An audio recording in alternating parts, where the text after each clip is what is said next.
नमस्कार, आपके साथ मैं हूं अंकिता। अभी हर रोज मर्यादा पुरुषोत्तम राम की चर्चा हो रही है।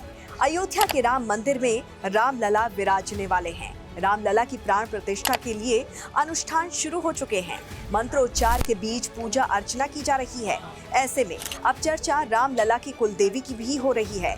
लोग ये जानने को उत्सुक हैं कि रामलला की कुलदेवी कौन है।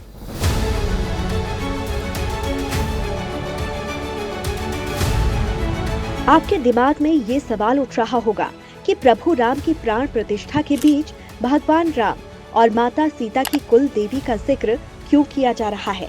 तो इसके पीछे की वजह भी है। प्रभु राम और माता सीता दोनों की कुल देवी का मंदिर अयोध्या में ही है।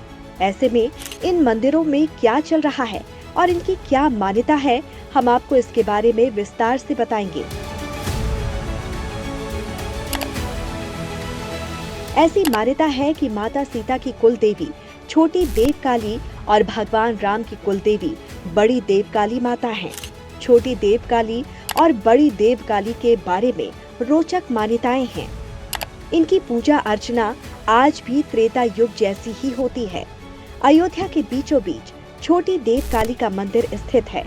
यहाँ माता पार्वती सर्वमंगला महागौरी के रूप में विराजमान हैं।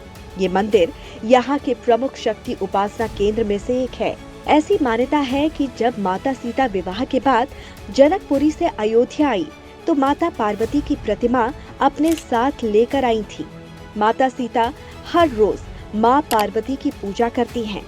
राजा दशरथ को जब इस बात की जानकारी हुई तो उन्होंने अयोध्या स्थित सप्त सागर के ईशान कोण में इस प्रतिमा को स्थापित करके माता पार्वती का भव्य मंदिर बनवा दिया।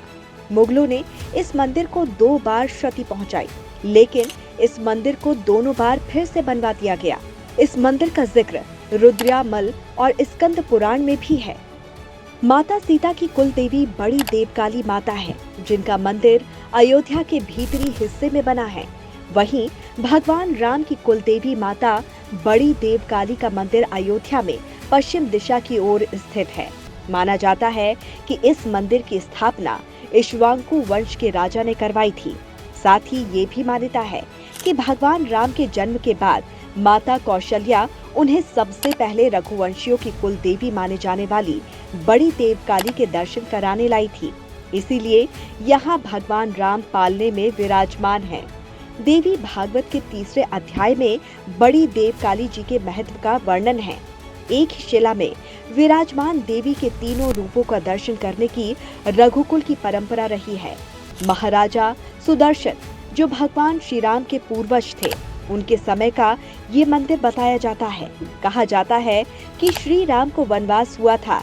उस समय प्रभु राम अपनी कुल देवी माँ आदि शक्ति के तीनों रूप में विराजमान बड़ी देवकाली जी की पूजा अर्चना कर अयोध्या की मंगल कामना करते हुए वन गए थे।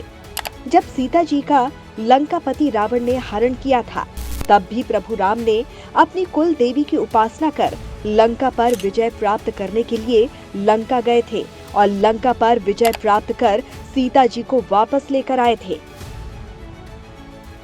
भगवान राम और माता सीता की कुल देवी की पूजा हर साल चैत्र और शारदीय नवरात्र में बड़ी धूमधाम से होती है, क्योंकि चैत्र राम नवमी के दिन प्रभु श्री रामचंद्र जी का जन्म हुआ था। इस दिन भक्त जन अपने पापों का प्रायश्चित और पुण्य की प्राप्ति के लिए रघुकुल की कुल देवी देवकाली जी की पूजा अर्चना करते हैं। कहा जाता है कि नवरात्र में सिद्धि प्राप्त करने के लिए बड़ी देवकाली जी की विशेष पूजा की जाती है। साल भर दूर दराज से आने वाले श्रद्धालु नवरात्र में जरूर आते हैं और पहले माँ के तीनों रूप की पूजा अर्चना करते हैं। मंदिर के बाहर माँ शक्ति का वाहन सिंह भी विराजमान है।